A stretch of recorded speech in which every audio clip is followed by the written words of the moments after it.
Ngayon lang ba sila nakakita ng bakasyonista? Tanging nasabi ko na lamang sa aking sarili nang bumisita ako sa probinsya ng kaibigan ko na si Miyaki sa Siquijor. Wala akong magawa sa bahay namin sa Makati.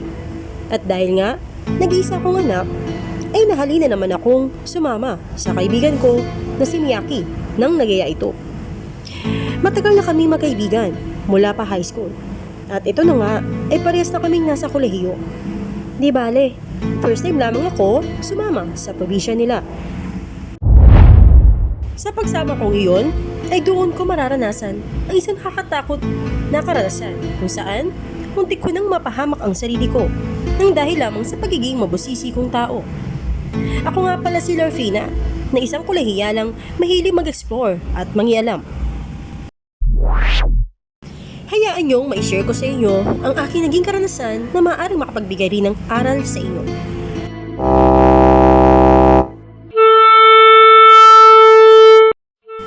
Tara na, Lorfina! Tumaong na ang barko. Ilang minuto na lang at bababa na rin tayo.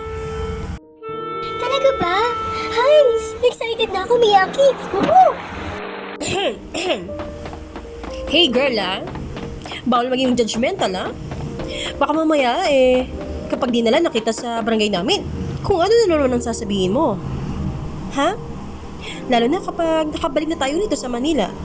Paalala ko lang po sa'yo na hindi kami mayaman Naway, i-appreciate mo na lamang kung ano lamang iyong madadatnan sa bahay namin Maliwanag po ba? Hay nako, girl. Oo naman, no? Parang hindi naman tayo magkaibigan yan Akala ko ba magkaibigan tayo? Bakit para atang hindi mo pa ako lubusang kilala? Ewan ko ba? Magkakilala ba talaga tayo?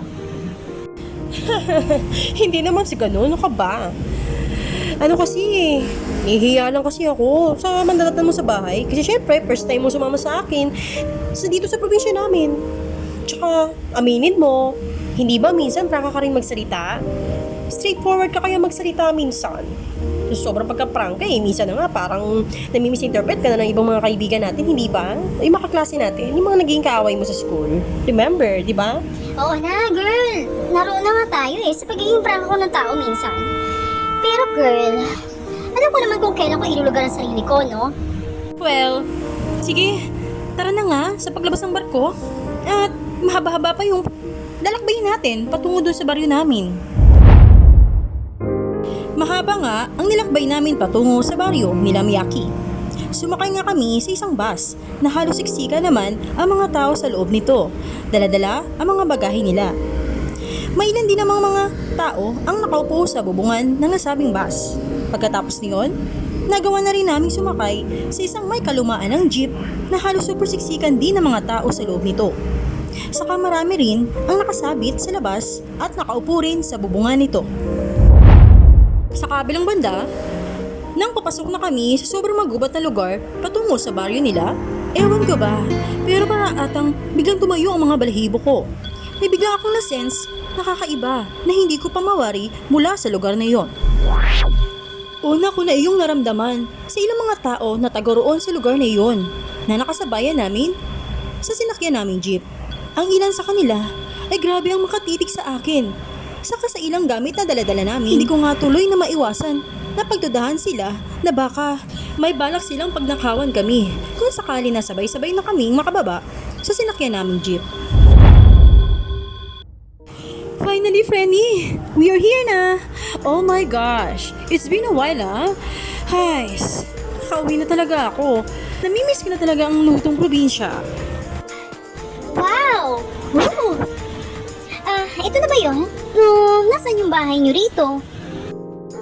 Naku girl, hindi pa. Kailangan pa kasi nating lumakad ng 15 minutes bago tayo makarating doon sa bahay namin. Oh? So, let's go! Gurahin na natin ang paglakad!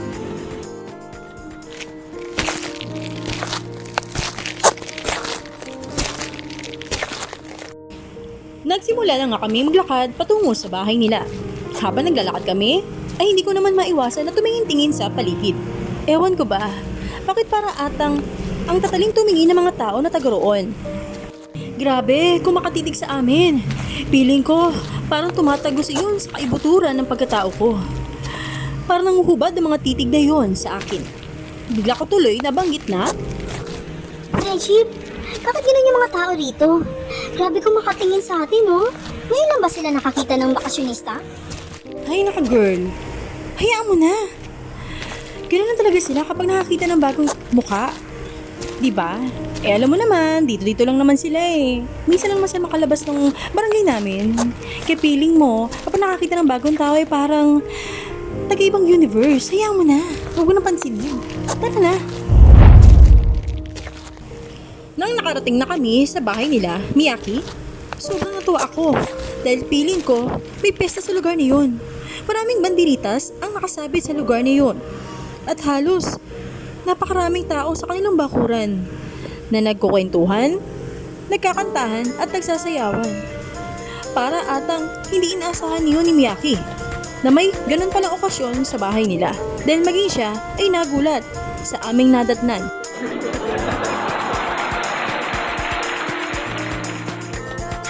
Oh, anak! Maligayang pagdating! Naku anak, na-miss ka talaga namin! Oho! Oh, mama! Ano meron? Mukha ata nagkakasiyahan kayo rito ah.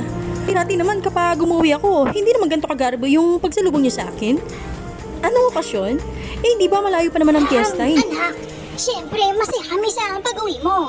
Kaya, sinama na rin namin ang ganong selebrasyon sa araw na ngayon. Bukod pa roon, dumating kasi sa lugar natin si Brother Shino. Sinalubong lang namin siya rito sa pagbisita niya sa lugar natin. Lalo na, at dito niya napili na manuluyan sa bahay natin kasama ang ilan niyang mga kasekta. Ha? Eh, sino po si Brother Shino? Hindi niyo ata nakwento sa akin yan eh. Sige anak, ipakikilarin kita maya-maya ng konti. Di ka, pumasok muna kayo sa bahay. At kumain muna kayo. Siya nga pala, ma. Buti ko na nakalimutan yung pakilala pala yung friend ko. Ma, si ano nga pala, si Larfina. Long time friend ko, ka-schoolmate ko rin sa Manila. Hello po tita. Nice to meet you po. Thank you po sa pagbati. Mag-enjoy ka lang iya sa pagbisita mo rito sa bahay namin. Huwag kang mahihiya. Naki, kumain ka ng marami. Ako, napakarami mga pagkain dyan sa loob. Sariwa pa. Masarap talaga kami magluto rito sa probinsya namin. Halika, pumasok na tayo sabay-sabay. Naging matiwasay naman ang kasiyahan sa buong araw na yon. Ipinakilala nga ng nanay ni Miyaki ang Brother Shino na nabanggit niya. Ewan ko ba, nawirdahan ako sa brother na yon. Gayon din sa buong kasama niya. Ang dami na suot-suot na anting-anting o agimat sa kanilang katawan. Kitang-kita ko ang sobrang pag-aasikaso ng mama ni Miyaki sa brother na yon. Hindi ko nga mawari kung may balak ba siyang mangampanya kung bakit marami silang binibisita ng mga bahay sa iba't ibang barangay. Bukod pa roon sa bahay nila Miyaki na kanilang binisita sa araw na yon. Gaya ng nahagip ko sa balita ng aking tenga mula sa pagkakwento ng ina ni Miyaki. Hanggang isang gabi,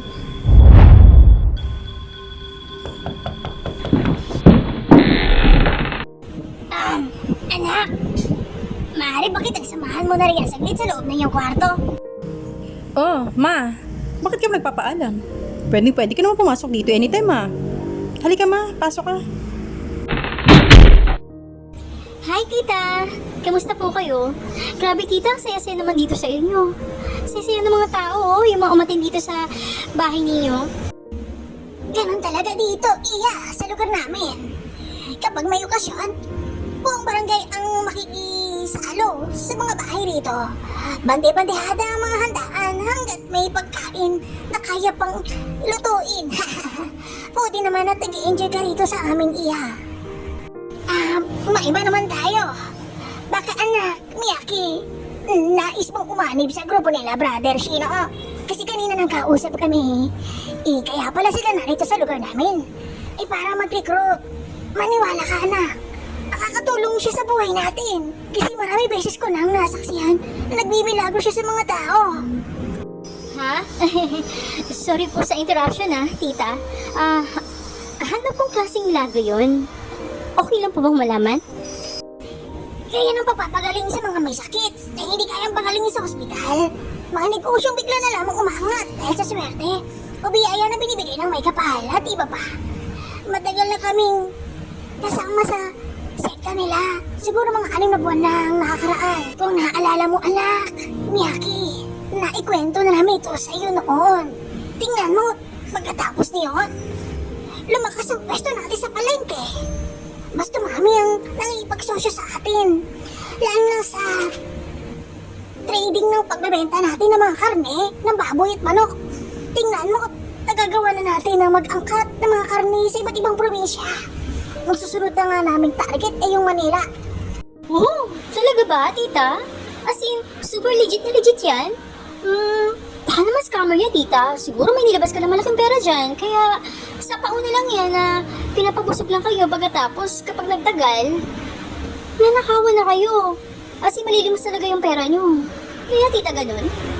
Naku, Iha, mali ka nang yung inakala. Kasing mihin ko, wala kaming nilabas dito. Ganun talaga kalakas ang kapangyarihan ng mayroon si Brother Shino.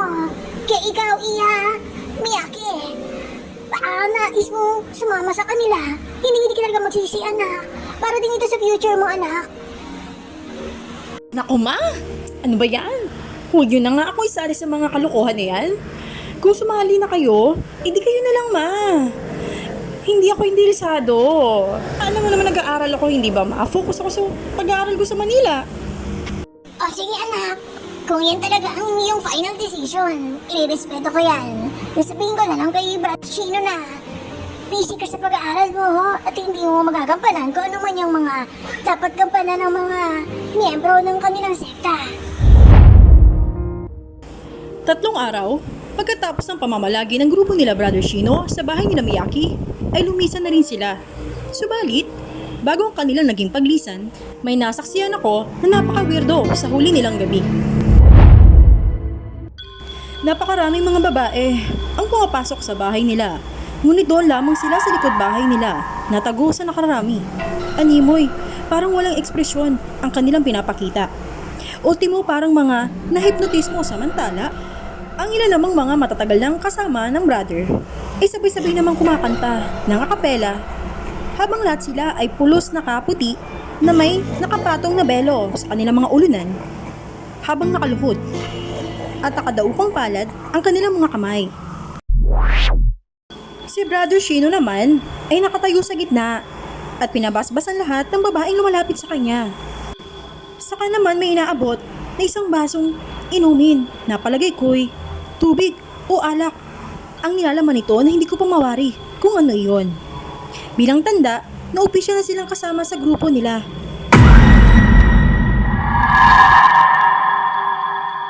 Isa pala iyong sikretong seremonyas sapagkat hinarangan nila ng napakalapad at napakalaking mga tela ang paligid ng likod bahay nila Miyaki. Gayon din ang pinakapintuan nito. Nagkataon naman na hindi ako makatulog ng gabing yun, kung kaya't naisipan ko na magtungo sa likod bahay nila na hindi ko pa mawari kung bakit yun ang pumasok sa aking isipan. Basta't nakita ko na lamang aking sarili na naroon na sa lugar na yun. May isang butas ang nakasiwang sa telang iyon kung bakit hindi ko maiwasan ang sumilip doon. Saka ko nga nasaksihan ang mga kaganapan sa loob. Samantala,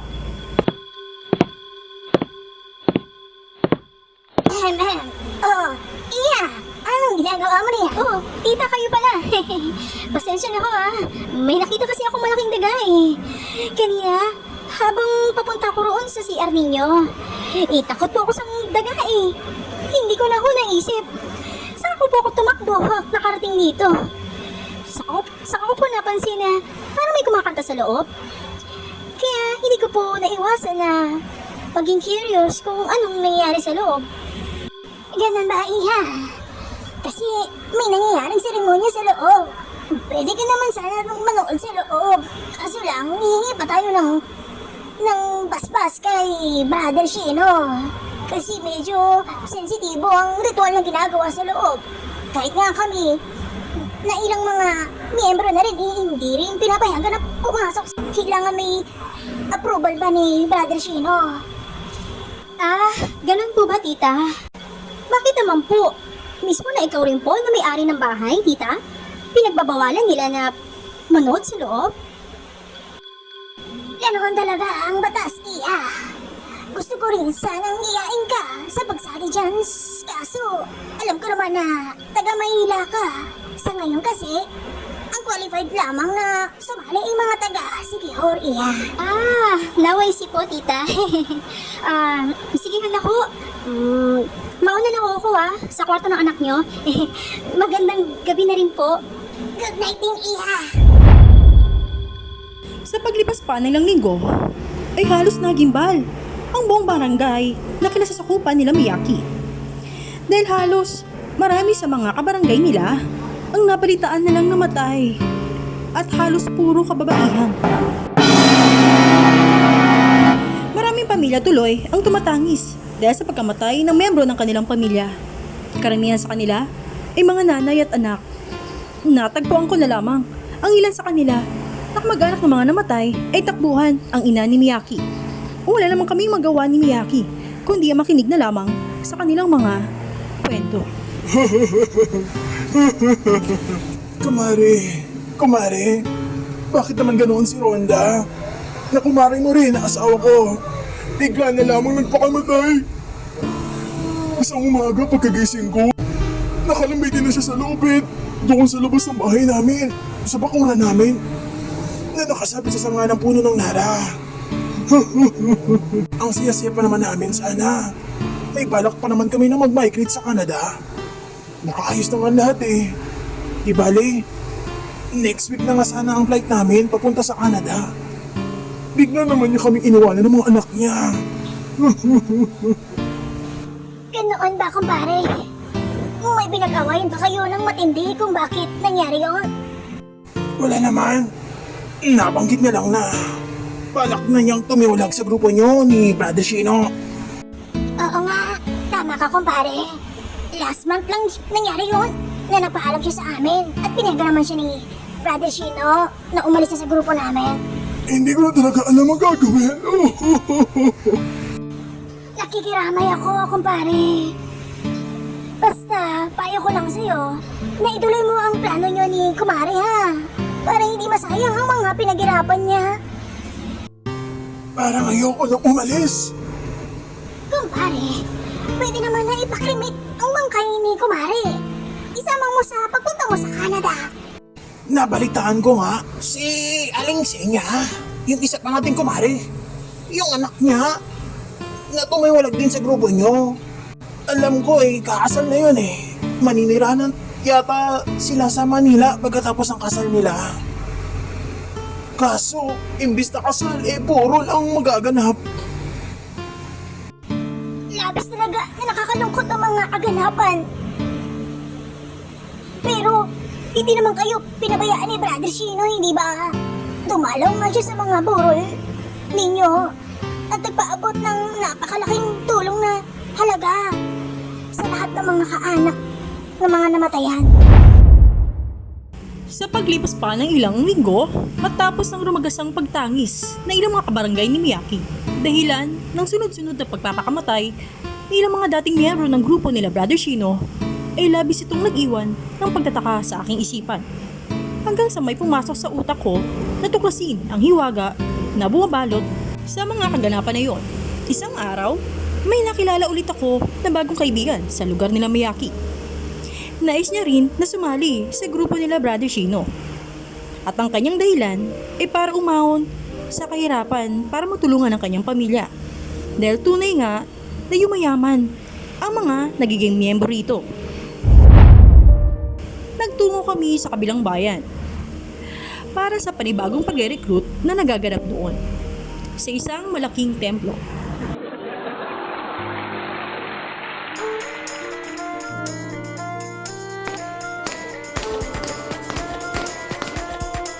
Wow! Dali, Miyaki!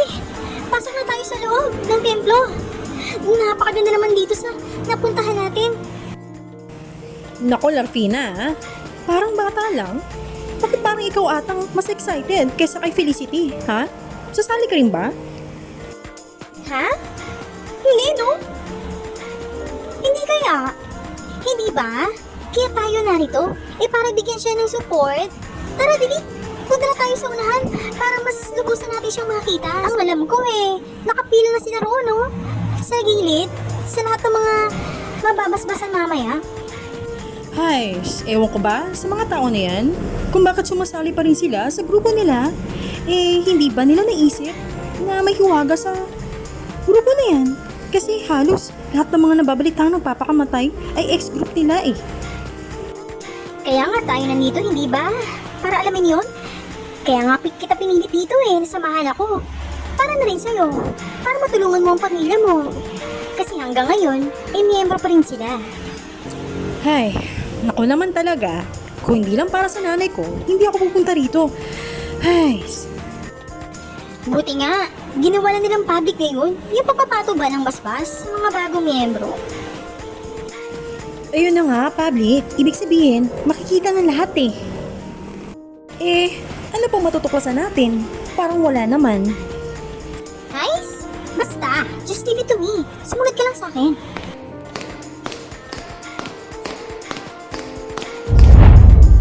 Nang magtungo kami roon sa loob ng templo ni Miyaki, ay halos hindi pa nagsisimula ang seremonyas. 2 oras pa bago magsimula ito. Subalit halos marami ng tao sa loob ng templo. Maging ang mga bagong recruit ay nakapila na at tagaantay sa unahan ng templo. Sa kabilang banda, biglang na lamang naging makulit ang utak ko. Nang biglang may naisipan akong gawin, kaya ako nagtungo sa likod ng templo. Niyaya ko si Miyaki. Subalit nahirapan ako na iyain siya sa una para mag-investigate. Subalit sa huli ay napilit ko rin siya. Sa pag-iikot namin sa likod ay napatakbo kami ng dali-dali sa isang mahabang hagdanan ng tahimik. Subalit sa pagliko namin ay may nakabanggaan si Miyaki na isang babae na miyembro roon. Oh, naku, ma'am, sorry po. Oh, Iha! Anong ginagawa mo rito? Bawal ang ibang tao rito! Ganun ho ba? Sorry po naliligaw po ata ako kasi hinahanap ko po yung CR. Alam niyo po ba kung nasaan yon? Doon sa baba! Tara at sasamahan kita! Habang nakikipag-usap si Miyaki sa nakabanggaan nitong babae, isinanyasan niya ako na magpatuloy na sa pag-akyat kung kaya't dali-dali na nga akong umakyat sa loob. Nainiwan na nga si Miyaki.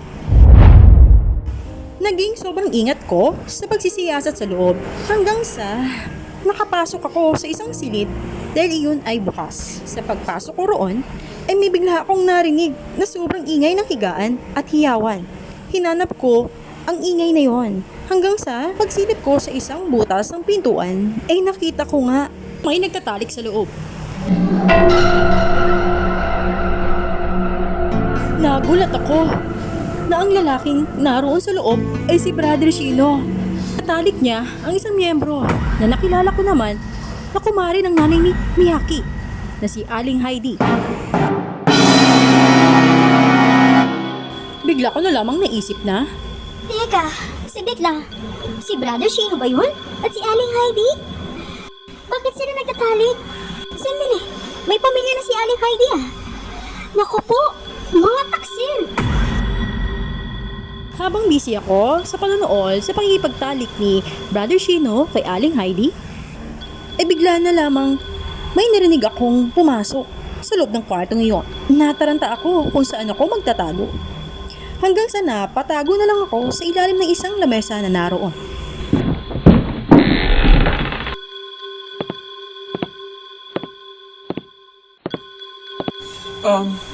Brother Shino, gising ka pa po ba?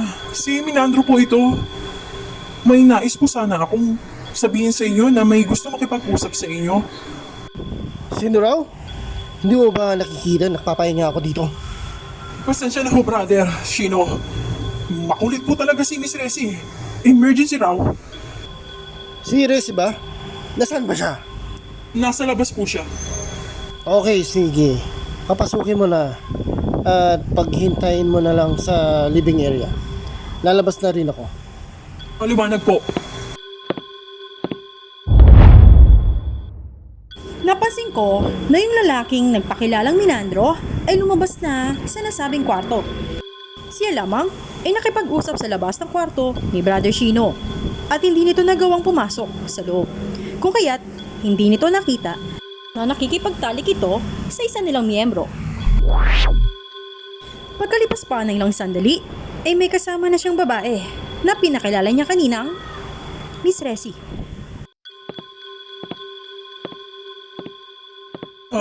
Miss Resi, maupo na lang po kayo riyan sa sofa.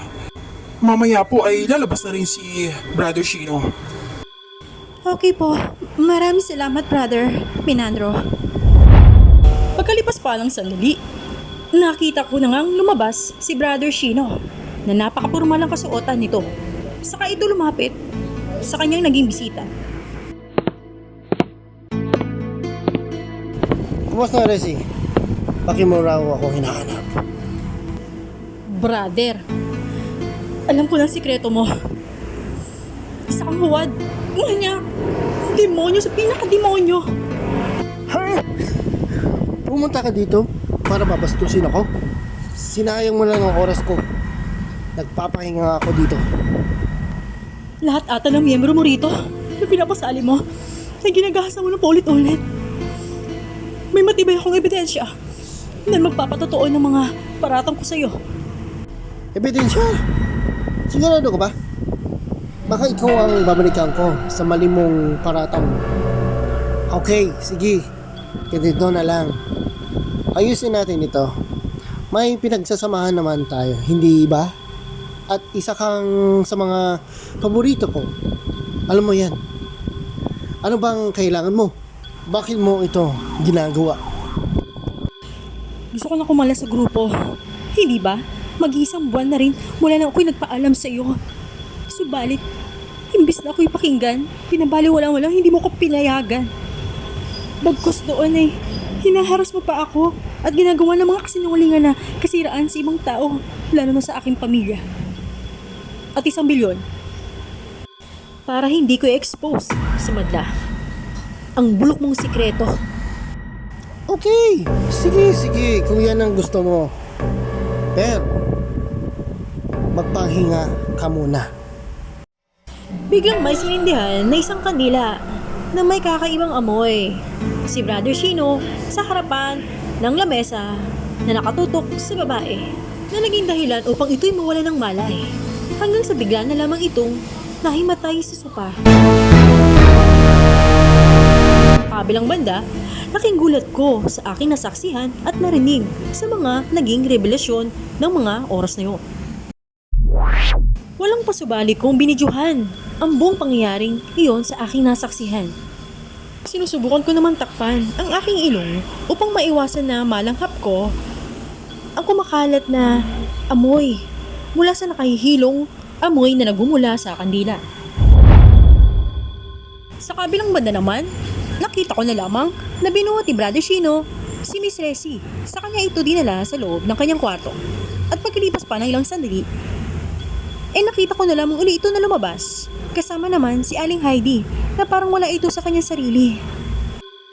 Ultimo, parang isa tong robot na walang kabuhay-buhay habang sumusunod ito sa pag-akay sa kanya ni Brother Shino. Inakay na lang si Aling Heidi hanggang sa makaupo na ito sa sopa. Sa kabilang banda, habang napapansin ko na kinakausap ni Brother Shino si Aling Heidi, natulala pa rin sa kanyang sarili, ay may nakita akong isang maliit na bote na ibinigay nito sa babae. Palagay ko'y isang gamot na pampatulog iyon. Ito'y nilalagay ng lahat ng babae sa inumin ng kanilang mga asawa para hindi sila magising sa tuwing aalis sila ng hating gabi para magtungo kay Brother Shino para lamang makipagtalik. Sa kabilang banda, parang matindi ang ginawang hipnotismo ni Brother Shino kay Aling Heidi. Dahil panay tango lamang ito habang kinakausap siya nito. Pagkatapos niyon, nakita ko na lamang na bigla na lang umalis si Brother Shino sa harapan ni Aling Heidi at nagtungo ito roon sa isang secret door nito na akala mo'y isang napakalaking larawan lamang na nakasabit sa dingding. At nang kanya itong buksan, laking gulat ko na lamang dahil isa pala itong napakalaking refrigerator. Oh no. Tumambad sa paningin ko ang isang frozen na bangkay ng isang babae. Saka naman dinukot ni Brother Shino ang puso nito mula sa dibdib ng bangkay. Palagay ko'y isang bagong bangkay lamang iyon. Sa kanya iyon piniga habang nakasalok ito sa isang malaking jar.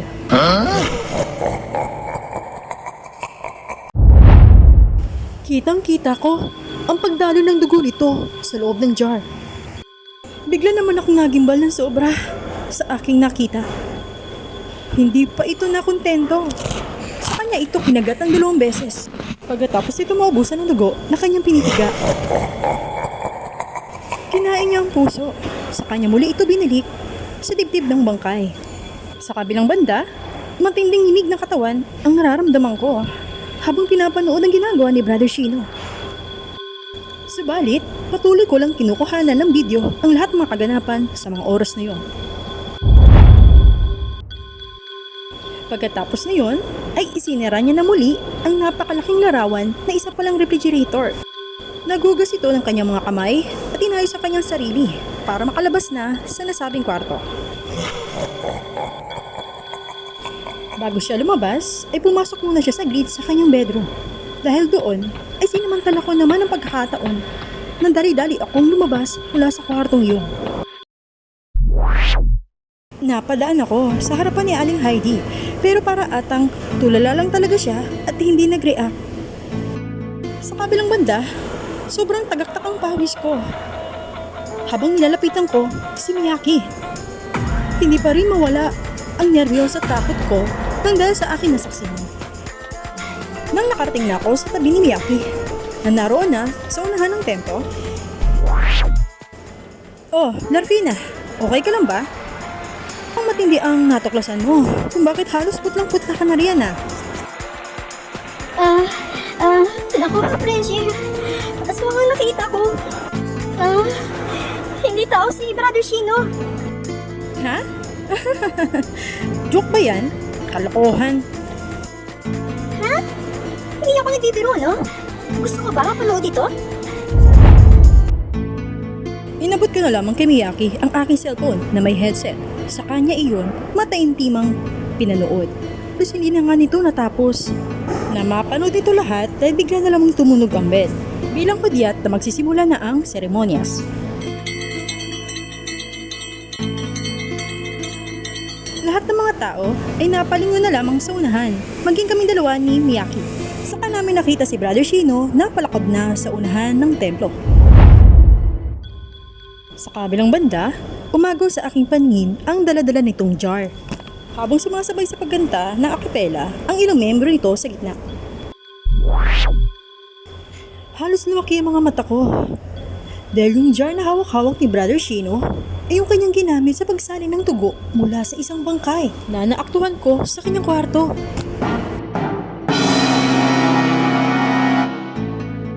Halos masuka-suka na ako habang nakatingin sa jar na yun. Maya't maya pa, ay bigla na lamang umalis si Miyaki sa aking tabi. Dala-dala ang aking cellphone na hindi man lang nagsabi sa akin kung saan ito pupunta. Oh, Miyaki, saan ka naman pupunta? Basta, diyan ka lang ha. Ako naman nagkikilos. Magandang chance na ito para ma-broadcast. Ha? Ma-broadcast? Basta, pagkalipas pa ng sandali, sa kabila ng pagbabasbas ni Brother Shino sa mga bagong read group, ay sinabayan pa ito ng pagpapainom ng isang basong inumin sa mga kababaihan. Saka naman, may nag-flash na isang malaking screen sa duluhan ng templo.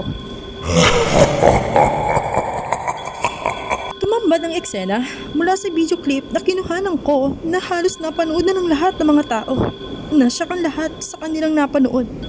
Saka nagsimula nang magpanik ang lahat ng mga tao sa loob ng templong yun. Maging ang lahat ng mga na-recruit na kababaihan ay tumabi na sa gilid sa unahan ng templo. Gayun din si Brother Shino na nahinto sa kanyang pagbabasbas. Kitang-kita ko na halos puputok na sa galit ang mukha ni Brother Shino dahil sa sobrang hiya. Sa kabilang banda, bigla namang sumigaw at tumakbo si Minandro sa operator ng projector para ihinto ang pagpapalabas ng video. Sinong hamak? Ang gumawa niyan? Hindi ka na magpapalabas ng video na yan. Malapit na sanang makalapit, si Brother Minandro sa operator. Subalit, biglang humarang ang mga grupo ng pulis na kasalukuyan namang nagbabantay sa lugar na yon.